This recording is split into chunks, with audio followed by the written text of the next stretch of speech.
Imagine darkness falling over the ancient world. Waters rise without warning. Rivers swell beyond their banks. The ocean surges inland. Everything familiar vanishes beneath an endless, churning tide. People scramble for high ground. Most do not make it. This is not one story. This is hundreds of stories. Across every inhabited continent, civilizations separated by vast oceans and towering mountain ranges told remarkably similar tales. A great flood came. It destroyed nearly everything. A handful of survivors carry humanity forward into a new age. You have almost certainly heard of Noah. The biblical account describes God sending rain for 40 days and 40 nights. Noah builds an ark, loads animals aboard, and waits. The waters eventually recede. A dove returns carrying an olive branch. But Noah's story is not the oldest version, not even close. Long before the Hebrew Bible was written, the ancient Sumerians recorded their own flood narrative. In the city of Nippur, clay tablets described a man named Ziusudra. The gods warned him. He built a boat. He survived. The Babylonians told it slightly differently. Their hero was named Utnapishtim. He appeared in the Epic of Gilgamesh, one of the oldest literary works ever discovered. Gilgamesh sought him out, searching for the secret of immortality. Utnapishtim explained that the gods had sent a catastrophic deluge. He built a vessel. He brought his family and animals aboard. He released birds to find dry land. The parallels to Noah are almost impossible to ignore. Now travel east to ancient India. The Matsya Purana tells of Manu, the first man. A small fish warned Manu that a great flood was coming. Manu cared for the fish, which grew enormous. It eventually towed his boat to safety. In this version, the fish was an avatar of the god Vishnu. The details differ from Mesopotamian accounts, yet the core remains identical. Warning, flood, boat, survival, renewal of the human race on purified ground. Travel further east to China. Ancient Chinese texts describe a catastrophic flood during the reign of Emperor Yao. The waters spread everywhere, threatening civilization itself. A hero named Gun, and later his son Yu, labored to control them. Yu the Great became legendary for finally taming the floodwaters. He dredged channels and redirected rivers. The Chinese flood story emphasizes human effort against nature's fury. Yet it still begins with the same premise. The world drowned. Now cross the Pacific Ocean entirely. Among the indigenous peoples of the Americas, flood stories appear with startling frequency. The Aztecs described a previous world age destroyed by water. Only 2 people survived by hiding inside a hollow log. The Maya Popol Vuh speaks of earlier creations wiped away by floods. The Hopi of North America describe emerging from a drowned third world into the current fourth world. The Inca told of Viracocha sending floods to cleanse the earth. In the Pacific Islands, Polynesian traditions describe ocean waters rising to swallow entire lands. Hawaiian stories tell of a time when the sea covered everything except the highest mountain peaks. Survivors clung to these peaks and eventually repopulated the islands. Aboriginal Australians carry some of the oldest continuous oral traditions on Earth. Their stories describe a time when the sea rose dramatically, swallowing coastlines and forcing people to retreat inland. These stories may be thousands of years old. From frozen northern Europe, Norse mythology describes an ancient flood of blood and ice. The giant Ymir was slain, and his blood flooded the world. Only 2 humans survived. From them, all of humanity descended once more. In West Africa, the Yoruba people tell of Alakon, goddess of the sea, sending floodwaters to punish humanity. In South America, the Mapuche of Chile described 2 great serpents battling, one raising the sea until it swallowed the land. The sheer geographic spread is staggering. These cultures lived on different continents. They spoke unrelated languages. Many had absolutely no contact with one another for thousands of years. and yet they all remembered the same thing: a flood that destroyed the world. Now here is where the mystery deepens. Modern geology tells us plainly that no single flood event ever covered the entire planet simultaneously. There is no geological evidence for water reaching every mountain peak at the same time. So what are we dealing with? Either hundreds of unconnected civilizations independently invented the same story with the same core elements, or something real happened. Something enormous. Something that scarred human memory so deeply it was never forgotten. Consider the second possibility carefully. If a real event inspired these stories, it must have been massive enough to affect people across multiple continents. It must have involved water. And it must have occurred when humans were already present to witness it. That places our window of possibility in a very specific era of human history. An era when the world itself was undergoing one of the most dramatic transformations in geological memory. An era most people have heard of, but few truly understand. We are talking about the end of the last ice age. Roughly 12,000 years ago, the world changed forever. Glaciers that had dominated continents for tens of thousands of years began to collapse. Unimaginable volumes of meltwater poured into the oceans. Sea levels rose dramatically. Coastlines that had been home to human communities for generations vanished beneath the waves. Entire landscapes disappeared within lifetimes. The world our ancestors knew was literally swallowed by the sea. But did this happen slowly, gradually, almost imperceptibly across centuries? Or were there moments of sudden, catastrophic flooding that could have traumatized entire populations and burned themselves into collective memory for millennia? That question sits at the heart of everything that follows. What ancient event could have left such a powerful memory across the entire human world? To answer that, we need to look closer at the stories themselves and find the hidden patterns waiting inside them. Chapter 2. The strange similarities between these stories. The first thing that strikes any researcher studying global flood myths is not that they exist. It is how eerily alike they are. Stories from opposite sides of the planet share specific, detailed narrative elements that seem far too consistent for coincidence. Let us begin with the most obvious shared feature. In nearly every flood myth, the catastrophe does not arrive without warning. Someone receives advance notice. A god speaks. A dream comes. An animal delivers a message. Warning always precedes destruction. In the Sumerian account, the god Enki whispers to Ziusudra through a reed wall. In the Hebrew Bible, God directly instructs Noah. In the Indian version, a fish warns Manu.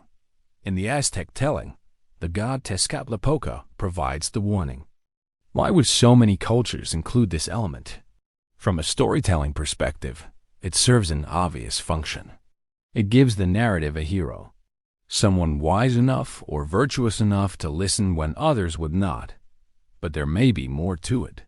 If real catastrophic flooding occurred, there would have been signs: rivers swelling, coastlines shifting, animal behavior changing. The people who noticed these signs and acted would have survived. Those who ignored them would have perished. Warning became part of the memory. The second shared element is the vessel. Across flood traditions worldwide, survival depends on some form of boat, raft, or floating container. Noah builds an ark. Utnapishtim constructs a cube-shaped vessel. Manu is towed on a ship by the great fish. In South American traditions, survivors sometimes float on logs or hide in sealed gourds. Australian Aboriginal stories describe people paddling canoes to higher ground. Even in traditions where no formal boat appears, floating or riding above the water is central. This element makes practical sense. If floodwaters rose, the only survivors would be those who reached boats or high ground. The vessel becomes the universal symbol of human ingenuity against natural catastrophe. It appears because it had to appear. The third element is the selection of survivors. Almost universally, only a small number of people escape. Often it is a single family. Sometimes it is a single couple. The flood kills nearly everyone. Humanity must start over from almost nothing. This narrative bottleneck appears in myths from Mesopotamia to Mesoamerica, from Polynesia to Northern Europe. The specificity is remarkable. Not half of humanity survives, not a city. A tiny remnant carries forward everything that remains of human civilization and knowledge. If actual flooding events destroyed coastal settlements where most ancient populations lived, the survivors would indeed have been few.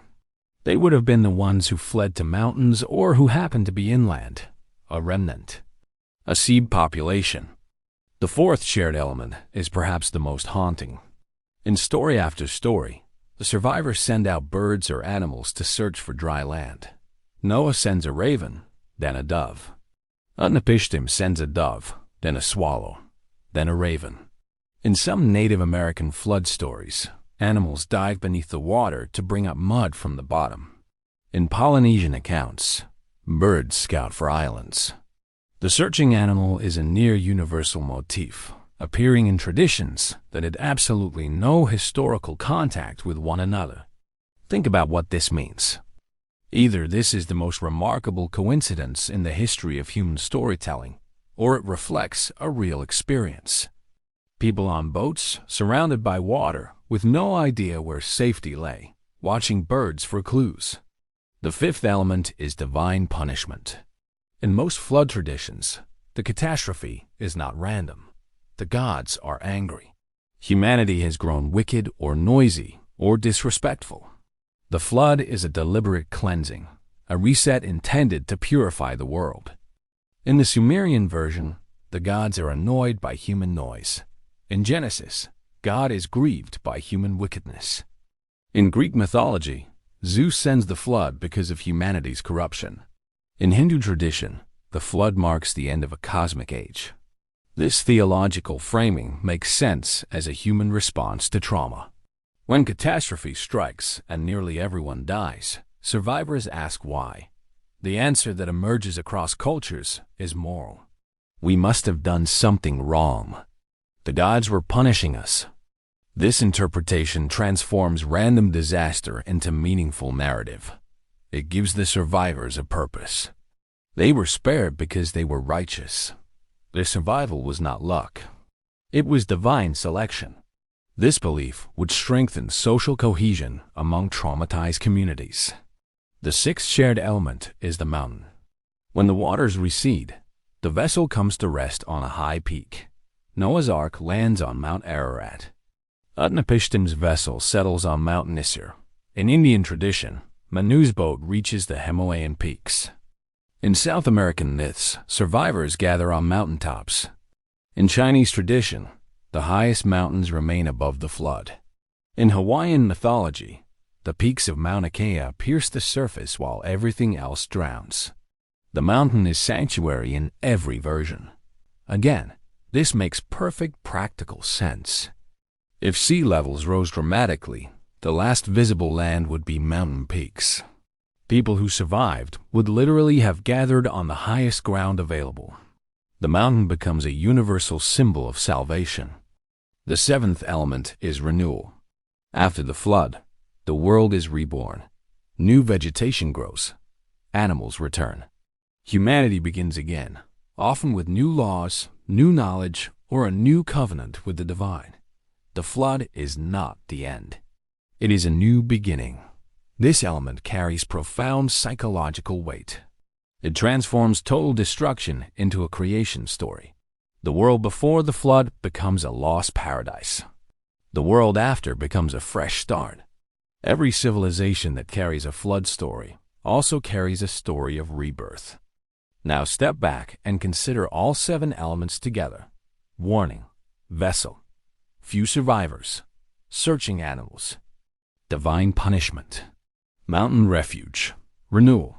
These appear in traditions from every inhabited continent. They appear in cultures that never communicated with one another.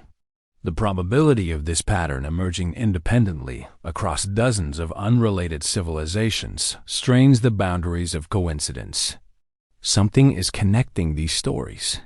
Something deeper than cultural borrowing or shared imagination. Some scholars argue that flooding is simply a universal human experience. Rivers flood, coastlines erode, tsunamis strike. Every civilization near water eventually experiences devastating floods. The stories reflect local events, not a single global catastrophe. This explanation has merit. Floods are indeed universal experiences, but it does not fully account for the specific shared details. The narrative structure is too consistent. The elements are too particular. Local floods would produce local stories with local details. Instead, we see a global narrative template, a meta-story that appears everywhere with the same basic architecture. This suggests either a shared ancestral memory from a time before these civilizations separated, or a shared experience of a truly global event. Here is where things become truly fascinating. Many of these flood stories contain temporal markers. They describe a time before the current age, a previous world, an earlier creation. And when researchers try to date these references, they often point toward the same era, roughly 10 to 12,000 years ago. That era corresponds precisely with one of the most dramatic environmental upheavals in Earth's recent history. The great ice sheets that had covered much of the northern hemisphere began their final, irreversible retreat. The world was warming, and the consequences were staggering. But before we explore the geological evidence, we must ask another question. Did anyone actually go looking for the flood? Did scientists ever take these ancient stories seriously enough to search for physical proof? The answer is yes.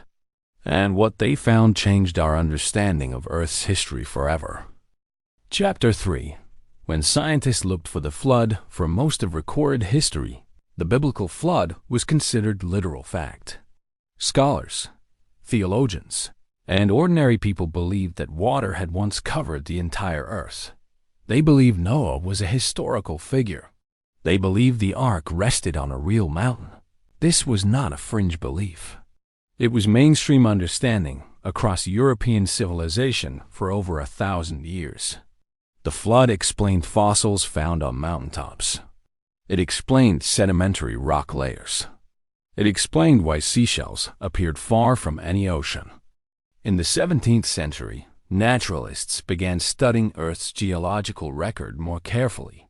They found layers of rock, sediment, and fossil remains that suggested the planet had a long and complex history.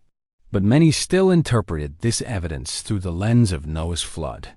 Thomas Burnet published The Sacred Theory of the Earth in 1681. He proposed that the antediluvian world had been smooth and perfect. The flood cracked this perfect shell, creating mountains and ocean basins. It was creative theology wrapped in early scientific thinking. In the 18th century, Abraham Werner proposed that all rocks had been deposited by a primordial ocean.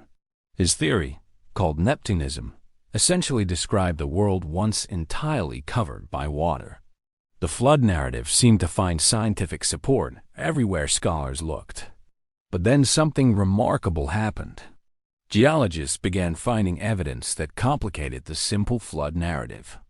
James Hutton, a Scottish farmer and thinker, proposed that Earth's features were shaped by slow, ongoing processes rather than single catastrophic events.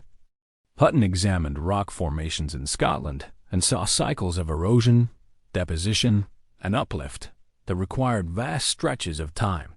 He famously wrote that he saw no vestige of a beginning and no prospect of an end. Deep time had arrived. Charles Lyell expanded Hutton's ideas in his influential Principles of Geology, published in the 1830s. Lyell argued for a uniformitarianism, the idea that the same geological processes we observe today have always operated. No global catastrophe was needed to explain Earth's features. This was a revolutionary shift. The flood was gradually demoted from scientific fact to religious narrative. Geologists increasingly explained rock layers, fossil distributions, and landscape features through millions of years of gradual change rather than a single devastating deluge. But not everyone abandoned the search for catastrophic flooding. In the 19th century, geologists noticed something puzzling across northern Europe and North America. Enormous boulders sat in locations far from any matching bedrock. They were clearly out of place. These erratics, as they were called, weighed thousands of tons. Some were perched on hilltops. Others rested in open plains. No river could have moved them. No ordinary flood could have transported them across such distances. Something extraordinary had happened. Louis Agassiz, a Swiss geologist, proposed a radical explanation in 1837. He argued that vast ice sheets had once covered much of the northern hemisphere. These glaciers had carried the boulders and deposited them when the ice finally melted. Agassiz's Ice Age theory was initially met with skepticism. The idea that much of Europe and North America had been buried under miles of ice seemed fantastical. But the evidence accumulated steadily. Scratched bedrock, U-shaped valleys, moraines of gravel and clay. By the late 19th century, the Ice Age was accepted scientific fact. Geologists realized that Earth had experienced multiple glacial periods. The most recent one had ended roughly 12,000 years ago. And when it ended, the ice did not simply vanish quietly. Here was a crucial realization. When ice sheets melt, the water goes somewhere. Trillions of tons of frozen water, locked up in glaciers sometimes 2 miles thick, returned to the world's oceans. Sea levels rose dramatically. Coastlines retreated. Landscapes transformed. This was not a biblical flood covering mountaintops, but it was real flooding on a scale modern humans have never witnessed. And it happened during a period when humans were already spread across most of the globe, watching their world change. In the early 20th century, a geologist named J. Harlan Bretz made a discovery that would eventually reshape catastrophist thinking. He studied the channel scablands of eastern Washington state and found something that defied gradual explanation. The scablands covered thousands of square miles. Enormous channels had been carved into solid basalt. Gravel bars hundreds of feet tall lined ancient waterways. Dry waterfalls dwarfed Niagara. The landscape looked as though a wall of water had ripped across it. Bretz proposed that a catastrophic flood had carved these features. He called it the Spokane Flood. His colleagues rejected the idea for decades. Catastrophism was unfashionable. Geologists believed in slow, gradual processes. A sudden megaflood seemed like biblical thinking in disguise. Bretz was mocked, marginalized, and dismissed. He spent 40 years defending his observations, but the evidence kept supporting him. Eventually, the geological community accepted that a massive flood had indeed carved the scablands. Bretz was vindicated in his old age. The source of Bretz's flood was eventually identified. A glacial lake called Lake Missoula had formed behind an ice dam in present-day Montana. When the dam failed, an almost incomprehensible volume of water was released in a matter of days. Lake Missoula held roughly 500 cubic miles of water. When the ice dam broke, the water roared across Idaho and Washington at speeds up to 65 miles per hour.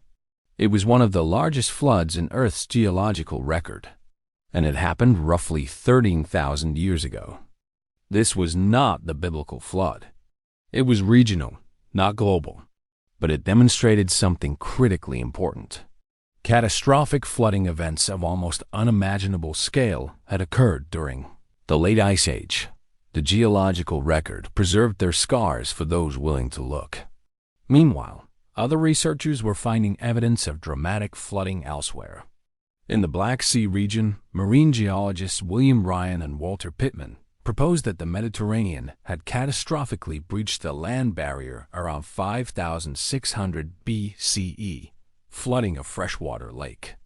Their Black Sea deluge hypothesis suggested that a wall of seawater had poured through what is now the Bosphorus Strait, flooding thousands of square miles of inhabited lowland in a matter of months. The event could have displaced entire populations. Ryan and Pittman suggested this event might have inspired Mesopotamian flood myths. People living along the lake's shores would have witnessed their world literally drowning. They would have fled, carrying traumatic memories that eventually crystallized into the stories of Ziusudra, Utnapishtim, and Noah. This hypothesis remains debated. Some geologists support it. Others argue the Black Sea flooding was more gradual. But the mere fact that serious scientists were connecting real geological events to ancient flood myths marked a profound shift in academic thinking. The old certainty that flood myths were pure fiction was crumbling, not because geologists found evidence of water covering Mount Ararat, but because they found evidence of real catastrophic flooding events during exactly the period when these myths might have originated. The question was no longer whether catastrophic floods had occurred during human history. They clearly had. The question became how many such events happened, how severe they were, and whether they could account for the global distribution of flood myths. To answer that question, scientists needed to understand exactly what happened when the last ice age ended. They needed to reconstruct a timeline of glacial retreat, meltwater release, and sea level rise with precision. The story that emerged was more dramatic than anyone expected. Something enormous happened 12,000 years ago. The world warmed, the ice collapsed, and the consequences would have been terrifying for every human alive to witness them. Chapter 4. The end of the last ice age picture the world 20,000 years ago. It looks almost nothing like the world you know. Vast ice sheets cover much of North America, stretching from the Arctic deep into what is now the northern United States. Europe lies buried under similar frozen weight. The Laurentide ice sheet alone covers roughly 5 million square miles. In places, it is 2 miles thick. Its weight is so immense that it pushes the continental crust downward into the underlying mantle. The land itself sags beneath the frozen burden.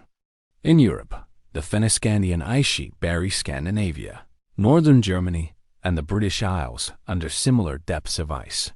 Glaciers extend across Siberia. Mountain glaciers grow in the Andes, the Himalayas, and even in tropical highlands near the equator. So much water is locked in these ice sheets that global sea levels are roughly 400 feet lower than they are today. 400 feet. That single number changes almost everything about the geography of the ancient world. Coastlines extend far beyond their current positions. The continental shelves, those shallow underwater platforms surrounding every landmass, are fully exposed. They are dry land. People live on them. Animals graze across them. Entire ecosystems thrive there. Britain is connected to continental Europe by a vast lowland called Doggerland. Australia is joined to New Guinea and Tasmania, forming the megacontinent of Sahul. Southeast Asian islands merge into a massive peninsula called Sundaland. Alaska connects to Siberia via Beringia. The world map of the Ice Age is fundamentally different from our own, and millions of people live on land that today lies beneath the ocean waves. This is a crucial point that is often overlooked. Coastal areas are where humans naturally congregate. Then the warming begins. Around 20,000 years ago, subtle shifts in Earth's orbital geometry begin changing how much solar energy reaches the northern hemisphere during summer. These Milankovitch cycles, named after the Serbian astronomer who calculated them, trigger a gradual but relentless warming trend. At first, the changes are imperceptible. Average temperatures rise by tiny fractions of a degree over centuries. But ice sheets respond to even small temperature changes when those changes are sustained. The edges of the glaciers begin retreating. Meltwater begins flowing.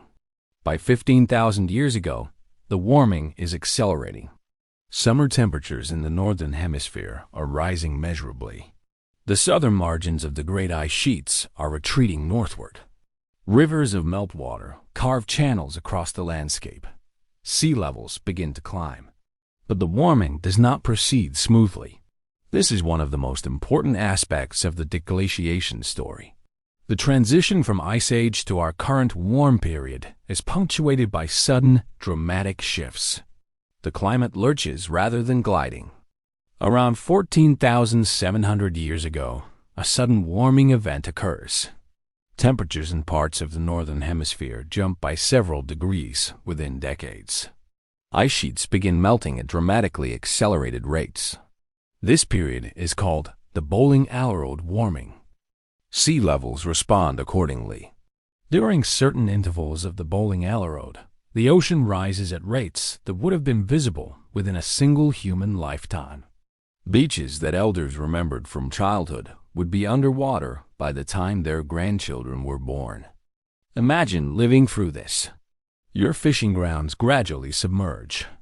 The bay where your family launched canoes grows wider each year. The flat coastal plain where your people have hunted for generations slowly becomes marshland, then shallow sea, then deep water. So some communities, the change would have been gradual enough to adapt. They would have migrated inland slowly, generation by generation, barely noticing the creeping transformation. But other communities would not have been so fortunate. The meltwater did not always enter the oceans gradually.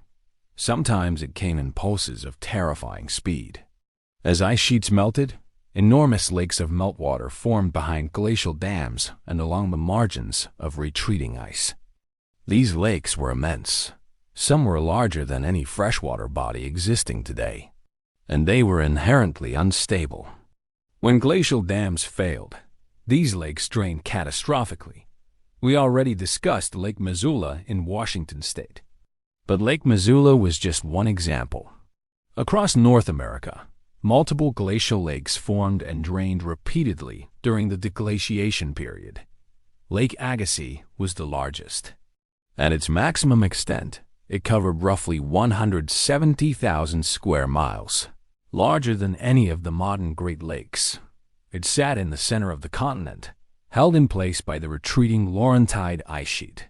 Lake Agassiz drained multiple times as the ice receded and new outlets opened. Each drainage event released enormous volumes of fresh water into the ocean. Some drainage events may have released enough water to raise global sea levels by measurable amounts within years. One particularly dramatic drainage occurred around 12,900 years ago. A massive pulse of cold fresh water from Lake Agassiz may have poured into the North Atlantic, disrupting ocean circulation patterns and triggering a sudden return to near glacial conditions. This cold snap is called the Younger Dryas. It is one of the most mysterious and dramatic climate events in recent Earth history. Just as the world was warming steadily, temperatures in the northern hemisphere plunged back toward Ice Age conditions within perhaps a single decade. The Younger Dryas lasted roughly 1,200 years, from about 12,900 to 11,700 years ago. During this period, glaciers advanced in some areas. Forests retreated. Animal populations shifted.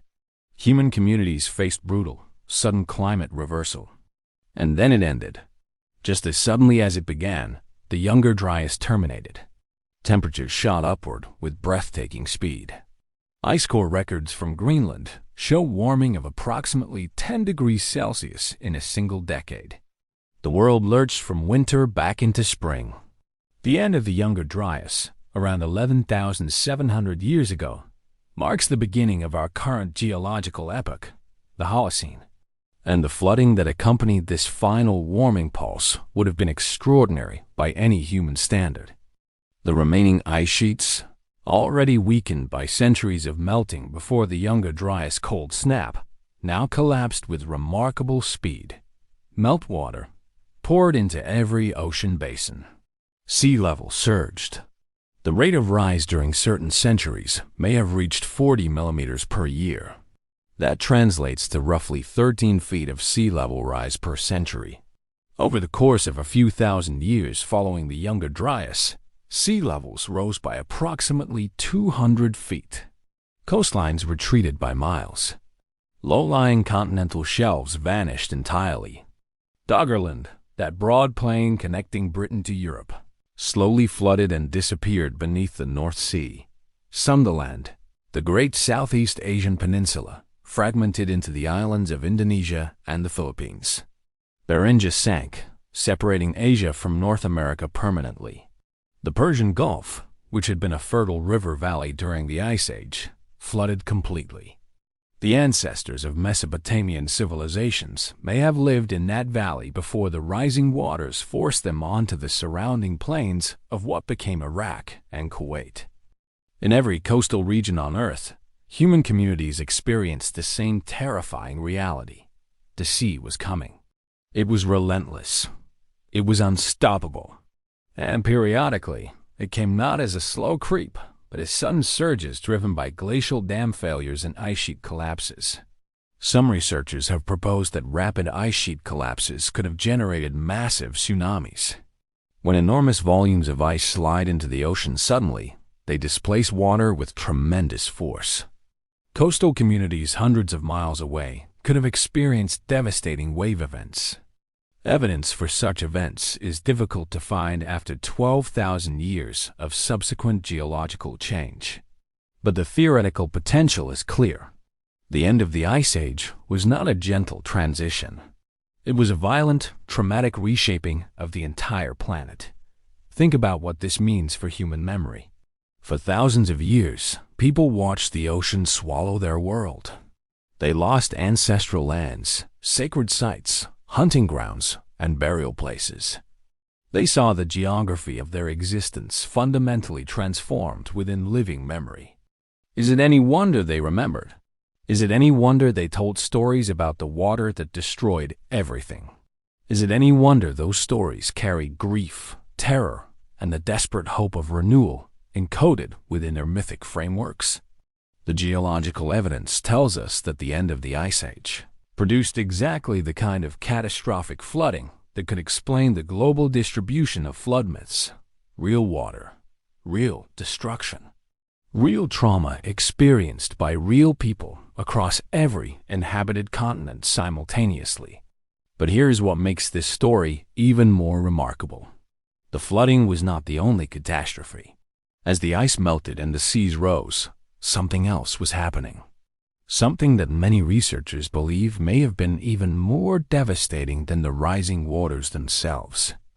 Because there are signs that the Younger Dryas, that mysterious cold snap that interrupted the warming, may not have been caused simply by meltwater disrupting ocean currents. There are signs that something struck the Earth from space. And if that is true, then the flood stories may be remembering something far more violent than melting ice. The evidence is controversial, fiercely debated, and deeply unsettling. And we have not even begun to discuss what was happening to human civilization during all of this. Chapter 5. When the oceans began rising, imagine standing on a coastline that your grandparents knew. The fishing grounds are familiar. The tidal pools where children play have been there for generations. The horizon looks the same as it always has. Then one morning you notice something wrong. The rocks where you once gathered shellfish are underwater, not by much. Just enough to make you pause. You tell yourself it is nothing. The tides have always shifted. But weeks pass and the water does not retreat. It keeps coming. This is not a single dramatic wave. This is something far more terrifying. It is slow. It is relentless. And it does not stop. Not for your lifetime. Not for your children's lifetime. Not for centuries. We left our story at the end of the Younger Dryas. That mysterious cold snap had gripped the Earth for over 1,000 years. Then around 11,700 years ago, it ended. It ended with shocking speed. Greenland ice cores tell us temperatures rose 10 degrees Celsius in a single decade. Think about that number carefully. 10 degrees in 10 years. The entire climate system lurched from glacial cold to modern warmth in less time than it takes to raise a child. When temperatures rise, that fast ice does not melt gradually. It collapses. The great ice sheets that had dominated North America and Northern Europe began disintegrating at rates that seem almost impossible to comprehend today. At the peak of the Ice Age, roughly 20,000 years ago, sea levels stood about 400 feet lower than they are now. The coastlines of the world look nothing like our modern maps.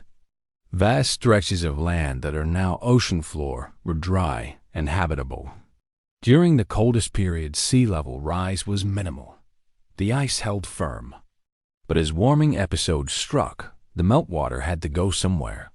It went into the oceans. And the oceans responded by swallowing the edges of every continent on Earth.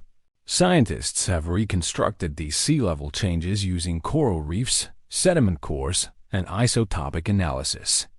The data reveals something that should make anyone paying attention deeply uncomfortable. The rise was not steady. It came in pulses. These pulses are called meltwater pulses, and they represent moments when enormous volumes of ice sheet collapsed simultaneously.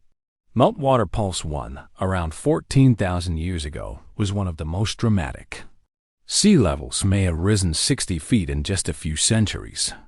60 feet of sea level rise in a few centuries. Let that settle. For coastal communities, this would have been an unfolding catastrophe experienced across multiple generations. Elders would tell stories of lost lands. Children would grow up watching the water advance. But Meltwater Pulse 1, it was not the only event. Evidence suggests another significant pulse occurred around 11,500 years ago, right after the Younger Dryas ended. The warming was so intense that ice sheets shed water at extraordinary rates. During the most extreme periods, researchers estimate sea levels rose at roughly 40 millimeters per year. That is about 1.5 inches annually. Over a human lifetime of 50 years, that translates to over 6 feet of rise. 6 feet in a single lifetime. Your grandparents' village is now knee-deep in salt water. The estuary where your people fished for generations has become open sea. The burial grounds of your ancestors are slowly disappearing beneath the waves. Now multiply this across centuries. Over the period from roughly 15,000 to 7,000 years ago, the oceans rose approximately 350 feet total. Entire landscapes vanished. Continental shelves that had supported human habitation for millennia were erased from the map. The rate was not constant everywhere. Geography mattered enormously. Low-lying coastal plains disappeared fastest. A region with a gentle coastal slope might lose miles of land from just a few feet of vertical rise. The mathematics of flooding favor flat terrain. Consider the Persian Gulf. During the Ice Age, it was not a body of water at all. It was a river valley fed by the Tigris and Euphrates. People lived there. They fished in the rivers. They built communities along fertile banks. As the oceans rose, water began pouring through the Strait of Hormuz. The valley slowly transformed into a shallow sea. Communities that had thrived for centuries were forced to migrate inland up the river valleys toward what we now call Mesopotamia. Is it coincidence that Mesopotamia became the cradle of civilization? Is it coincidence that the oldest flood myths in the world emerged from exactly this region? The Sumerians, who gave us the story of Ziusudra, lived in the shadow of this drowned world. The Mediterranean tells a similar story. During glacial maximum, the sea level was so low that many Mediterranean islands were connected to the mainland. Coastal settlements dotted shorelines that are now deep underwater. As the waters rose, these communities faced impossible choices. Move inland and compete for resources with existing populations. Move to higher ground and hope the water stops rising. Or stay and watch everything you know slowly vanish beneath the advancing tide. These were real decisions faced by real human beings. In Southeast Asia, the situation was even more dramatic. But that story deserves its own telling. Because what happened to the landmass called Sundaland may be one of the greatest untold catastrophes in human history. The oceans were rising everywhere simultaneously. No coastline on Earth was spared. From Australia to Africa, from Europe to the Americas, the same slow, relentless drowning was underway. And the people living through it had no way to understand why. They had no satellite imagery, no tide gauges, no climate models. All they had were their own eyes, their own memories, and the stories their elders told. The water is angry. The gods are punishing us. The world is being swallowed. What else could they possibly conclude? And here's the part that haunts researchers who study this period. The rising was not always slow. Sometimes it came in catastrophic bursts. Ice dams would break. Glacial lakes would drain. Entire sections of ice sheet would calve into the ocean. When those events happened, coastal communities would not experience gradual encroachment. They would experience sudden, devastating flooding, walls of water surging inland, entire settlements destroyed in hours. And afterward, the sea would simply never retreat to where it had been before. This is the world humanity inhabited for 8,000 years. A world where the ocean was an enemy that never stopped advancing. A world where every generation lost ground to the rising tide. A world that demanded one universal response. Remember, tell the children. Never forget what the water took from us. And they did remember. They remembered so fiercely and so faithfully that their stories survived for thousands of years. The flood that destroyed everything. The warning that came too late for most. The few who escaped to tell the tale. But the rising oceans were only part of the catastrophe, because beneath those advancing waves lay something that most modern humans have never even considered. Entire worlds. Lost civilizations of the coast. Settlements that may rewrite everything we think we know about our ancestors. The water took more than land. It took evidence. And what lies beneath may change everything. Chapter 6. The Lost Lands Beneath the Water. There is a map of the world that most people have never seen. It is not a map of the earth as it is now. It is a map of the earth as it was. And the difference between those two images is staggering. During the peak of the Ice Age, approximately 20,000 years ago, the exposed land surface of the earth was dramatically larger than it is today. Millions of square miles of continental shelf that are now submerged were dry, habitable terrain. These were not barren wastelands. These were some of the most attractive places on Earth for human habitation. Coastal plains with abundant marine resources. River deltas rich with fish and waterfowl. Estuaries teeming with shellfish and aquatic plants. If you were a human being during the Ice Age, you would have been drawn to these places. The interior of the continents was often harsh. Ice sheets blocked vast northern territories. But the coasts offered warmth, food, and relatively easy living. This creates an enormous problem for archaeology, because the places where ancient humans were most likely to live are now underwater. The evidence of their existence is buried beneath hundreds of feet of ocean. And we have barely begun to look. Consider Doggerland. This was not a small island. It was a vast landmass connecting Britain to mainland Europe. At its maximum extent, it covered tens of thousands of square miles. It had hills, rivers, lakes, and forests. People lived on Doggerland for thousands of years. Fishermen have been pulling up their artifacts for centuries. Bone harpoons, flint tools, animal remains. The floor of the North Sea is littered with evidence of a thriving human world that simply no longer exists. Doggerland did not disappear overnight. It shrank gradually as sea levels rose. First, it became a peninsula, then a series of islands. Then those islands grew smaller and smaller until finally the last remnants slipped beneath the waves around 6,000 years ago. But there is evidence suggesting that some flooding events on Doggerland were catastrophic. Around 8,200 years ago, the Ziusudra slide sent a massive tsunami crashing across remaining Doggerland settlements. Some researchers believe this event may have killed thousands. A tsunami striking a land already diminished by millennia of rising seas. Communities already crowded onto shrinking islands, suddenly overwhelmed by a wall of water. If that does not sound like a flood myth waiting to be born, nothing does. Now turn your attention to Southeast Asia.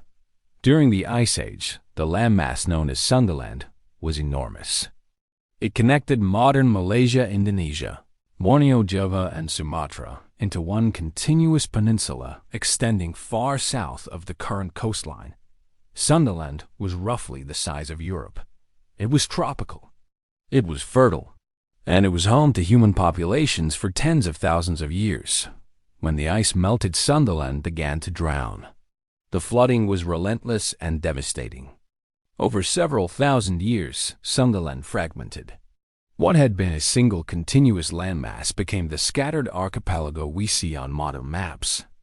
Indonesia, the Philippines, and thousands of smaller islands are the mountaintops of a drowned continent. The human populations living on Sundaland had no choice but to flee. Some moved to higher ground on what became islands. Others took to boats and scattered across the Pacific and Indian Oceans. Some researchers believe this diaspora seeded maritime cultures throughout Oceania.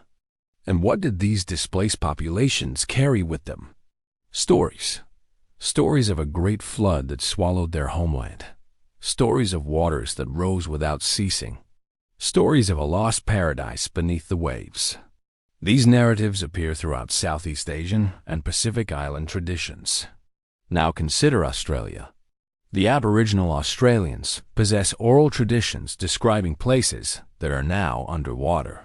Researchers have matched specific Aboriginal stories to specific geographic features on the submerged continental shelf. The correlation is remarkable. Some of these stories appear to describe coastal geography that has been underwater for 7,000 years or more.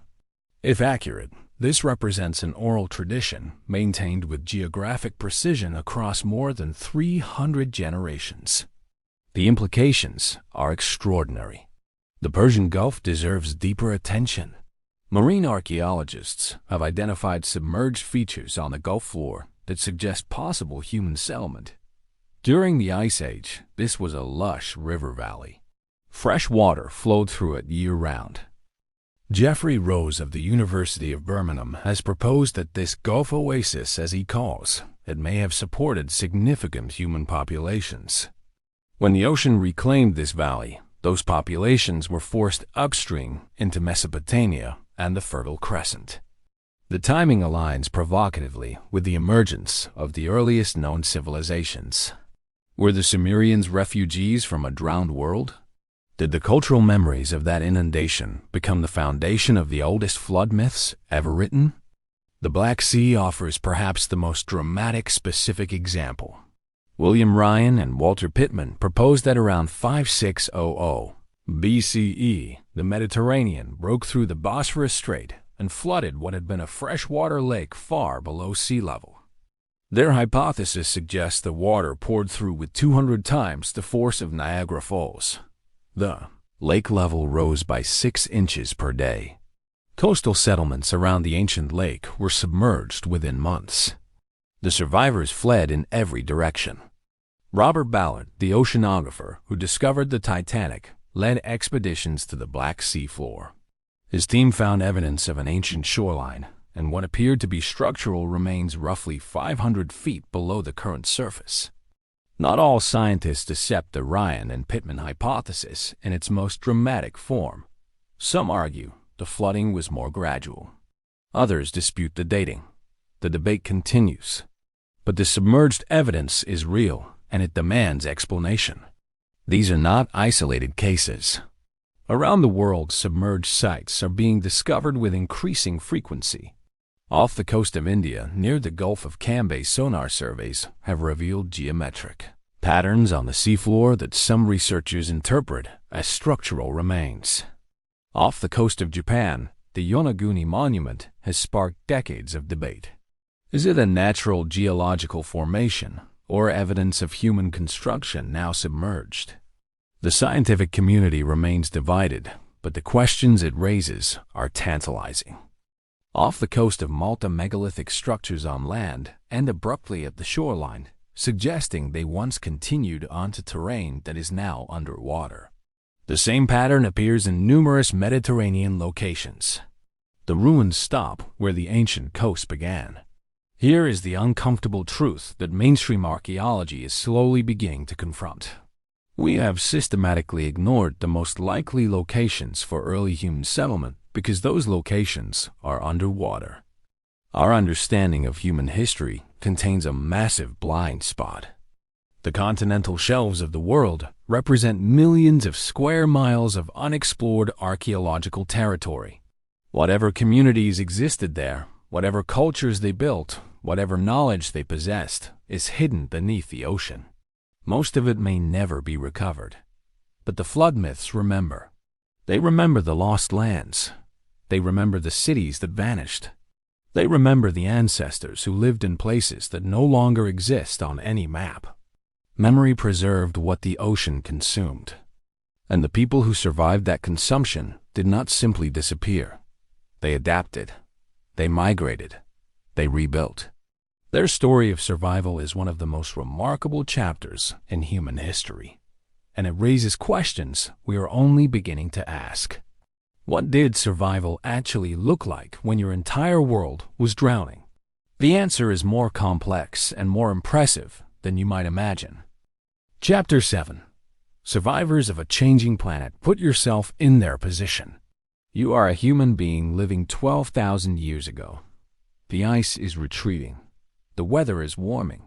And the coastline you have known your entire life is changing in ways that terrify you. Your grandfather told you stories. He said when he was young, the shore was farther out. There were fishing grounds beyond the current waterline. Places where your people once camped are now permanently submerged. The elders say the gods are displeased. You do not have the luxury of understanding glaciology. You do not know about orbital cycles or ice sheet dynamics. All you know is that the water keeps rising and nobody can explain why. Every year your world gets a little smaller. What do? The answer, based on archaeological and genetic evidence, is that human populations during this period demonstrated remarkable adaptability. They did not simply perish. They innovated. They migrated. They developed new technologies and new social structures to cope with catastrophic environmental change. The first and most obvious response was migration. Coastal populations moved inland and uphill. This is visible in the archaeological record as a shift in settlement patterns during the terminal, Pleistocene and early Holocene periods across multiple continents. But migration was not simple. Moving inland meant entering territories already occupied by other human groups. Competition for resources would have intensified dramatically. Archaeological evidence from this period shows increased signs of interpersonal violence in some regions, suggesting conflict over shrinking habitable land. In other regions, the evidence suggests something different: cooperation. Groups that had previously been isolated began trading over longer distances. New tool technologies spread rapidly across wide geographic areas. Cultural exchange accelerated as displaced populations encountered established communities. The genetic record supports massive population movements during this period. DNA studies of modern populations reveal founder effects and bottlenecks consistent with rapid migration events between 15,000 and 8,000 years ago. People were on the move everywhere. In Southeast Asia, the drowning of Sundaland appears to have triggered one of the great maritime dispersals in human history. Populations that had lived on coastal lowlands took to the sea. They developed sophisticated watercraft and navigation techniques out of pure necessity. These maritime refugees eventually colonized islands across the Pacific. The Austronesian expansion, which ultimately reached from Madagascar to Easter Island, may have its deepest roots in the displacement caused by post-glacial flooding. The ocean that took their homeland became their highway. In the Near East, displaced coastal populations appear to have moved into the upland regions of the Fertile Crescent. And here something extraordinary happened. Within a few thousand years of this displacement, humans invented agriculture. The timing is not coincidental. Think about it carefully. For hundreds of thousands of years, humans lived as hunter-gatherers. Then suddenly, within a geological eye blink, after the most dramatic environmental catastrophe in human memory, they began domesticating plants and animals.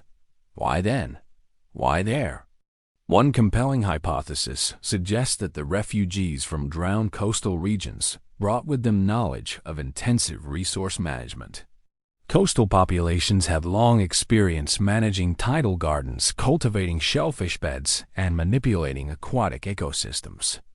These skills translated to terrestrial agriculture. Another hypothesis focuses on necessity.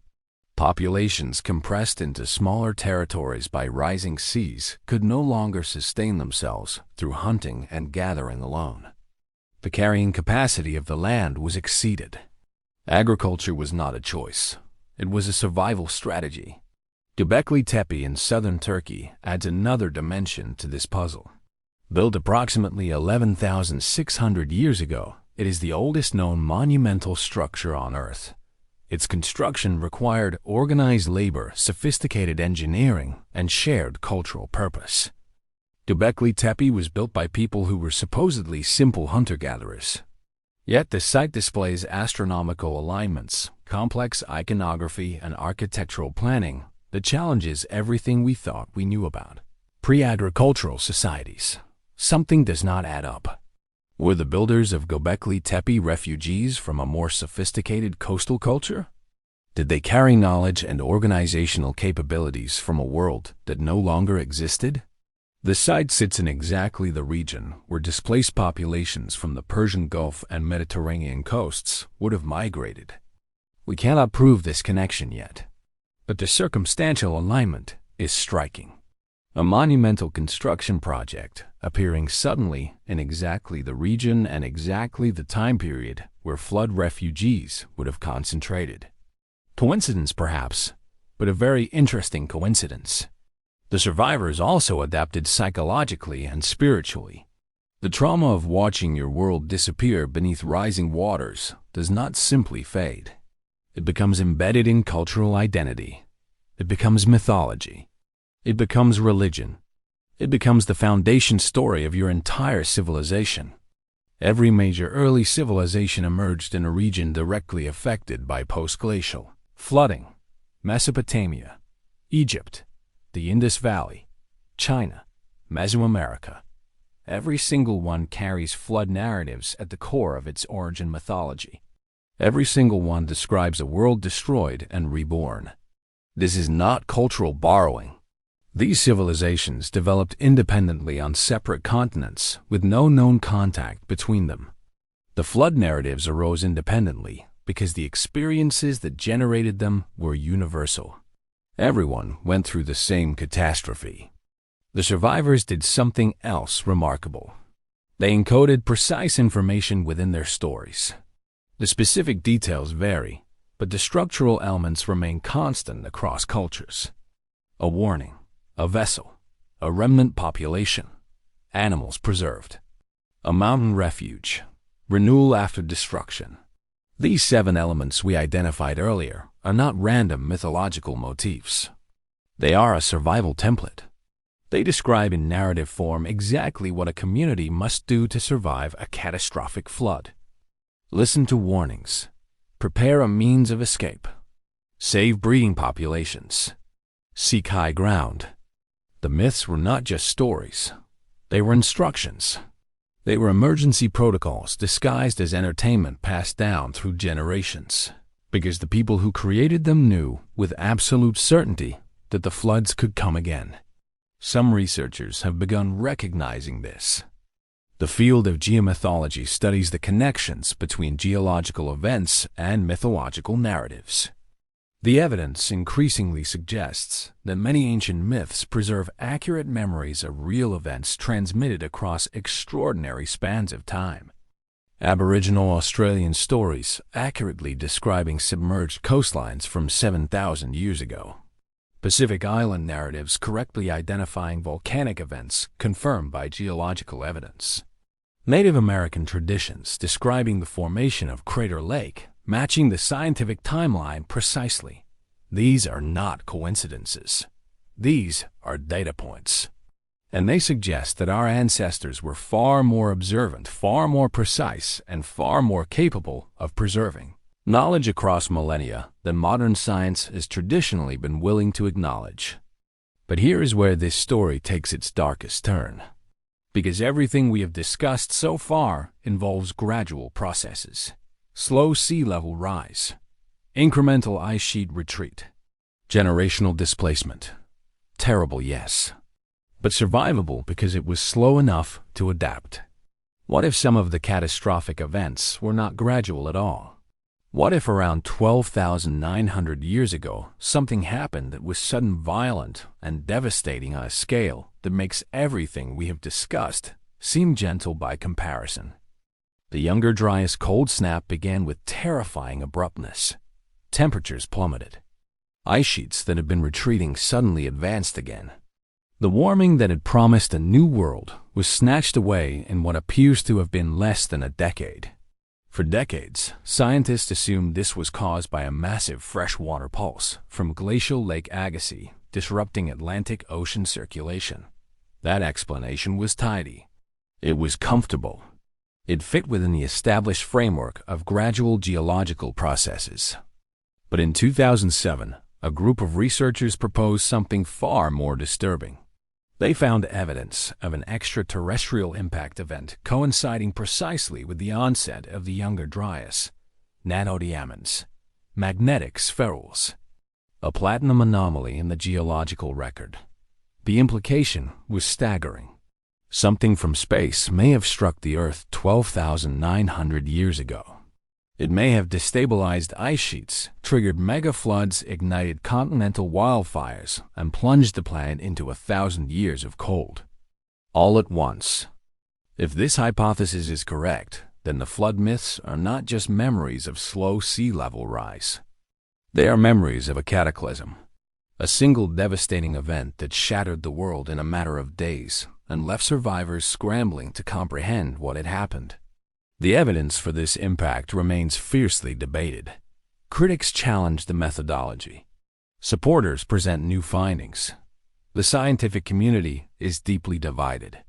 But the evidence keeps accumulating, and the questions it raises grow more urgent with each passing year. We have been telling a story about water slowly swallowing the world. But what if the real story is about fire falling from the sky? Chapter 8. How Memory Becomes Myth. Consider what it means to survive the end of a world. Not metaphorically, not poetically, literally. Your coastline vanishes. Your village drowns. Everyone you knew who lived near the water is gone. You flee to higher ground carrying nothing but your children and your story. Now consider this. You have no writing. You have no books, no clay tablets, no alphabet. The only technology you possess for preserving information across generations is the human voice.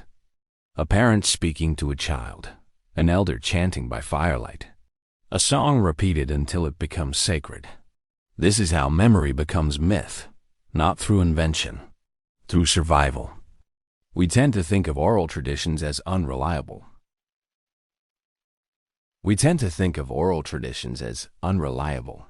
As games of telephone stretching across centuries, degrading with every retelling. Modern literate cultures dismiss spoken history as folklore, as entertainment, as the quaint superstitions of people who had not yet discovered the written word. This dismissal is a profound mistake.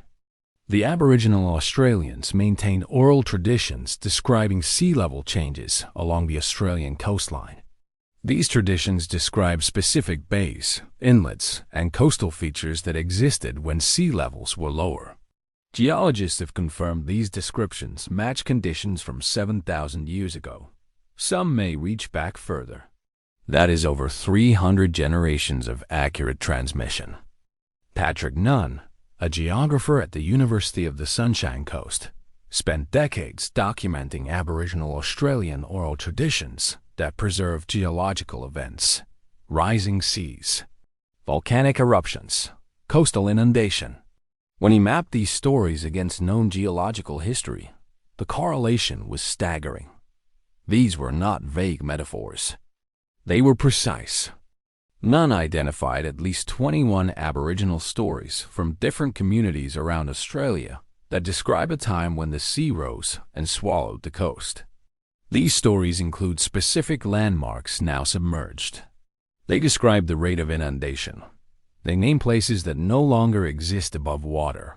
The accuracy is almost uncomfortable.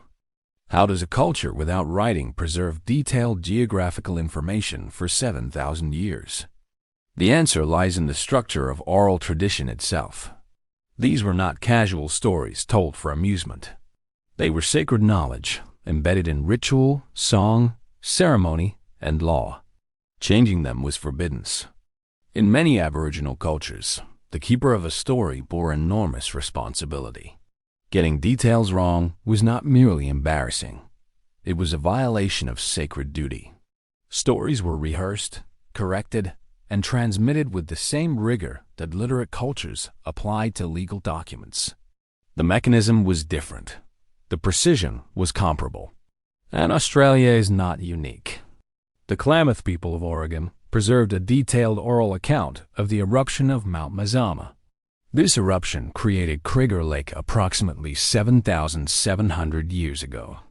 The Klamath story describes a battle between sky and underworld spirits, fire raining from above, the mountain collapsing inward, and water filling the resulting crater.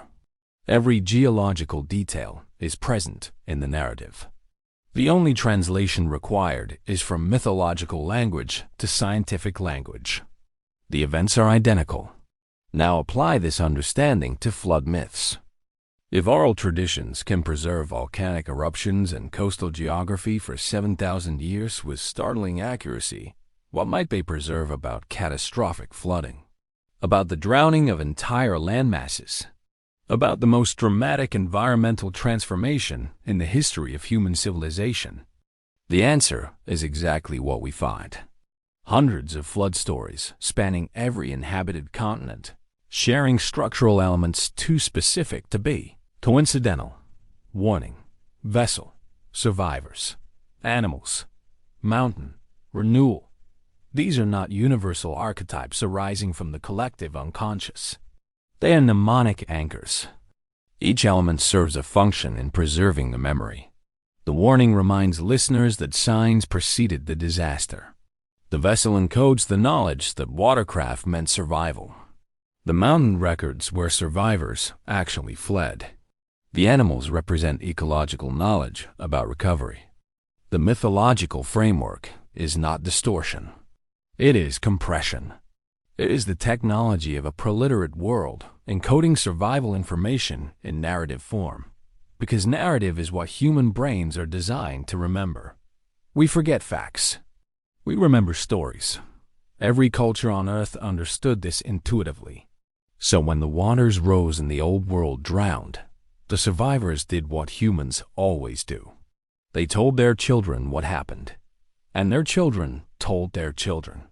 And the story acquired gods and divine punishment and heroic builders, because that is how you make a story immortal. You make it sacred. But here is the question that should now be burning in your mind. If these myths preserve real events with real accuracy across thousands of years, then what exactly was the event they preserve? We have discussed rising seas, meltwater pulses, the Younger Dryas, and catastrophic drainage events. We have discussed many floods. Which flood do the myths actually remember? The answer is more complicated and more revelatory than a single event. And we are finally ready to confront it directly. Chapter 9. The real event behind the stories. There is a temptation to search for one flood, one singular catastrophic event that traumatized every human culture simultaneously and birthed every flood myth on Earth. This temptation is understandable. It is clean, it is dramatic, and it is almost certainly wrong. The truth is stranger. The truth is that there was not one flood. There were dozens, possibly hundreds, spread across thousands of years, striking different coastlines at different times, each one catastrophic to the people who experienced it. The myths do not remember one event. They remember an era of drowning. Let us reconstruct the timeline with the evidence we have assembled.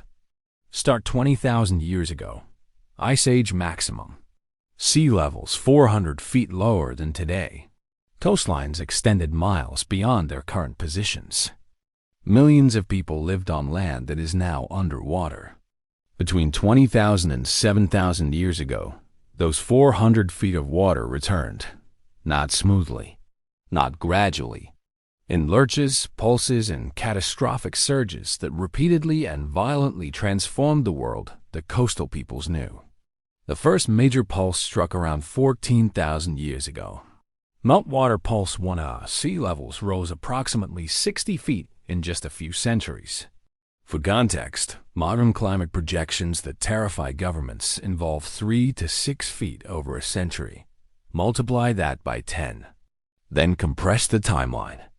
Coastal communities that had been stable for generations watched the water advance relentlessly. Not overnight, but fast enough that a grandparent could remember dry land where their grandchild now saw only ocean. In human experiential terms, this was catastrophic. Entire territories vanished within living memory. Sundaland began to fragment. The vast peninsula connecting Indonesia to mainland Asia started breaking apart into islands. Communities were severed from each other. Lowland valleys became shallow seas. Hilltops became isolated islands. The geography of an entire civilization was being dismantled by rising water. The same process was drowning the Persian Gulf. What had been a fertile river valley with freshwater springs and thriving settlements was slowly becoming a saltwater basin. Jeffrey Rose's Gulf Oasis hypothesis suggests that tens of thousands of people were displaced as this valley flooded over millennia. Then came the Younger Dryas interruption. 12,900 years ago, temperatures plunged, ice re-advanced, sea level rise paused. For over 1,000 years, the world held its breath. Survivors of the earlier flooding may have thought the crisis was over. The water had stopped rising. They were wrong. When the Younger Dryas ended 11,700 years ago, the warming resumed with terrifying speed. Greenland ice cores showed temperatures rising 10 degrees Celsius in a single decade. A second massive meltwater pulse followed. Sea level surged again. The drowning resumed, faster and more violent than before. This is the period that likely generated the most traumatic flood memories. 13 feet of sea level rise per century. Low-lying coastlines retreating visibly within a human lifetime. Storm surges penetrating further inland with each passing year. Entire ecosystems collapsing as saltwater invaded freshwater environments. Fish dying, crops failing, drinking water becoming undrinkable. And the catastrophes were not limited to slow inundation. Glacial lake outbursts continued. Lake Agassiz, still containing more water than all the modern Great Lakes combined, was draining in episodic bursts. Each drainage event sent walls of fresh water cascading toward the ocean. Each event could raise regional sea levels suddenly and dramatically. Around 8,200 years ago, the Storegga Slide sent a massive tsunami crashing across the North Sea. Doggerland, already reduced to a low-lying island, was struck by waves reaching heights of 80 feet or more. Any remaining inhabitants were almost certainly killed. Doggerland vanished beneath the waves permanently. Around 7,600 years ago, the Black Sea catastrophe may have occurred. Whether it was the dramatic dam burst flood proposed by Ryan and Pittman or a more gradual marine incursion, the result was the same. A freshwater lake became a saltwater sea. Coastal settlements drowned. Survivors fled in every direction. Those who fled south entered Mesopotamia, the cradle of civilization, the birthplace of writing. And when writing was finally invented, one of the very first stories committed to clay was a flood narrative. Ziusudra, then Atrahasis, then Utnapishtim, then Noah. The pattern is now visible. Each regional catastrophe produced its own survivors. Each group of survivors carried their own flood memory. As they migrated, settled, and eventually developed writing, their memories crystallized into the myths we inherited. The Sumerian version, the Hindu version, the Chinese version, The Aztec version. Different floods, different times, different places. Same terror, same structure, same 7 elements, because the human experience of catastrophic flooding produces the same survival responses regardless of culture or geography. You receive warning signs. You flee by boat. A few survive. You find high ground. You start over. This is why the myths are universal but not identical. They share structure because the experience was structurally similar everywhere. They differ in detail because the specific events differed. The Mesopotamian version features a river plain flood. The Greek version features coastal inundation. The Southeast Asian versions describe islands disappearing. Each myth is locally accurate. The Younger Dryas impact hypothesis adds another layer. If a cosmic impact or airburst did trigger the Younger Dryas, then fire from the sky preceded the flooding. This would explain why many flood myths include fire, divine anger, and celestial phenomena as precursors to the water. The sky burned. Then the world froze. Then the ice melted. Then the water came. Fire and water. Destruction and rebirth. The complete mythological cycle encoded in geology. But knowing the physical events is not enough. Understanding the mechanism of transmission is not enough. The deepest question remains: why does this particular memory persist with such extraordinary power across every human civilization when countless other ancient catastrophes have been forgotten entirely? The answer awaits. Chapter 10. Why humanity still remembers the flood. Humans have survived many catastrophes. Supervolcanic eruptions, devastating earthquakes, pandemic diseases that killed millions, ice ages that lasted tens of thousands of years. Most of these events left no mythological trace.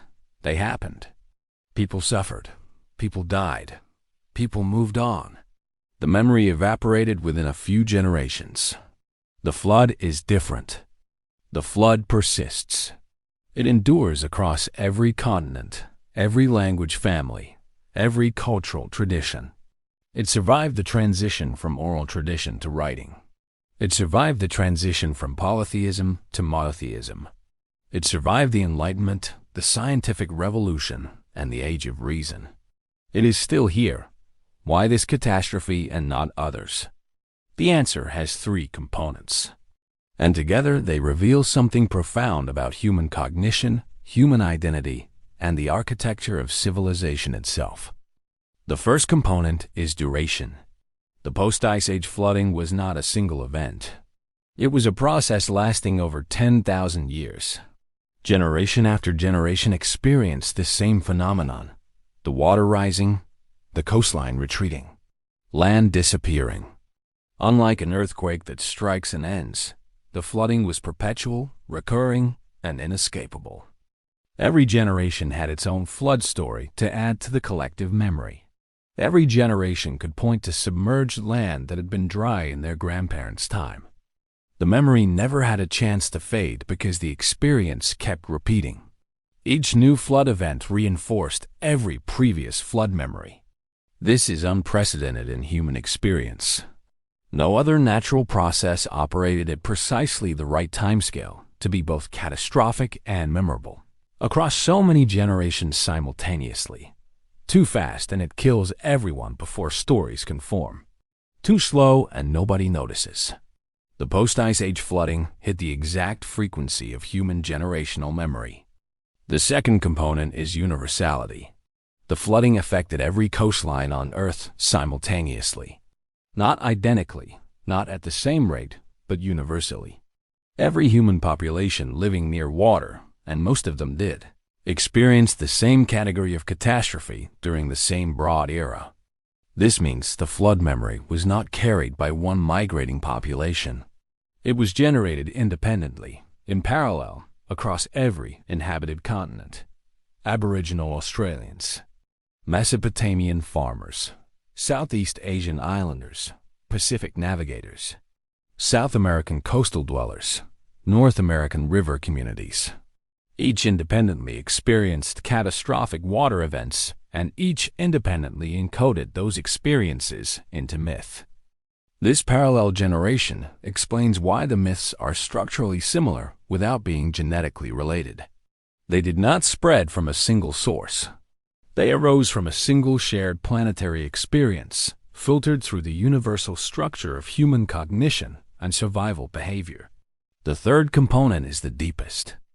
The flood destroyed the world that came before civilization, the world of coastal hunters, lowland gatherers, and maritime communities who lived on land now buried beneath hundreds of feet of ocean.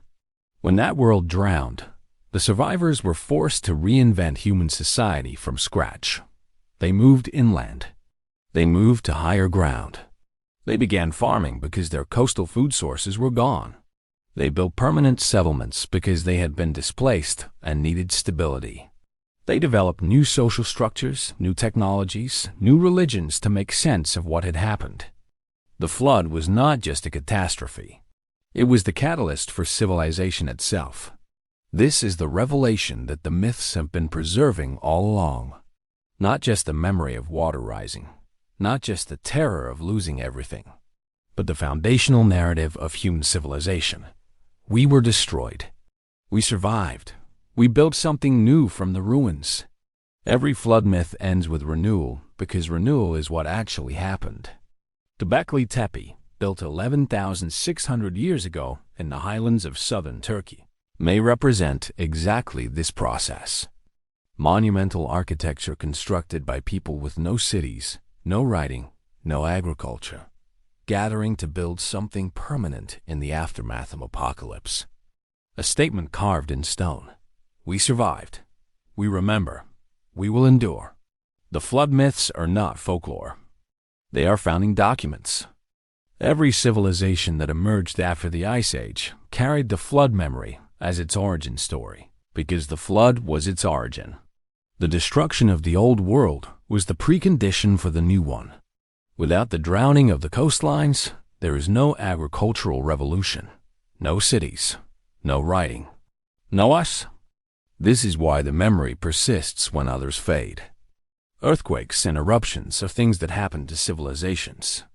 The flood is the thing that created civilization. It is not an event within history. It is the event that started history. It is woven into the foundational identity of every culture, because every culture was, in some sense, born from it. The 7 elements are not just mnemonic devices. They are a survival manual and a creation myth simultaneously. Warning: pay attention to the signs. Vessel: build what you need to survive. Remnant: not everyone will make it. Mountain: seek high ground. Renewal: start again. Always start again. This is what 300 flood myths from 6 continents have been telling us for 12,000 years. Not that the gods were angry. Not that humanity was wicked. But that the world can end, and you can survive, and what comes after can be greater than what came before. We remember the flood because we are the flood's children. Every city, every temple, every library, every nation exists because someone survived the rising water and chose to keep going. The myths are not relics. They are mirrors. They reflect the most fundamental truth of human civilization, that we are a species born from catastrophe, shaped by loss, defined by our refusal to disappear. And perhaps that is worth remembering. 12,000 years, 300 myths, 6 continents, 400 feet of risen ocean, millions of square miles of drowned land, and one species that refused to forget. We began this journey with a question. Why does every civilization on Earth remember a great flood? The answer is both simple and staggering. Because the flood was real. Not one flood, but many. Not one moment, but an era spanning thousands of years during which the ocean reclaimed a world that millions of humans called home. The myths are not fantasy. They are testimony.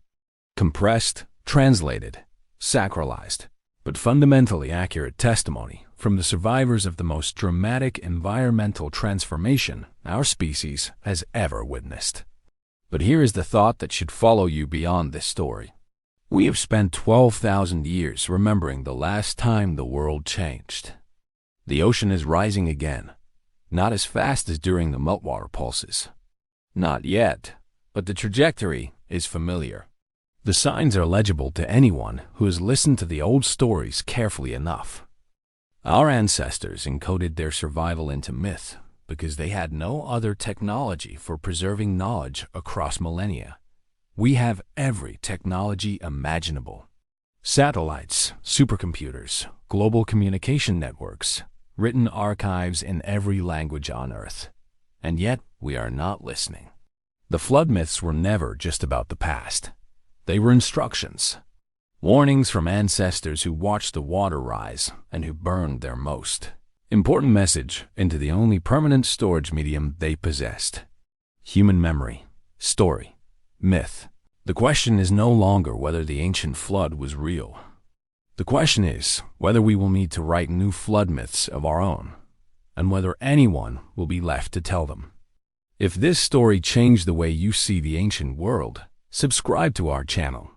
There are older mysteries still waiting beneath the water, beneath the ice, beneath the stories we think we already know, and we have barely begun to surface them.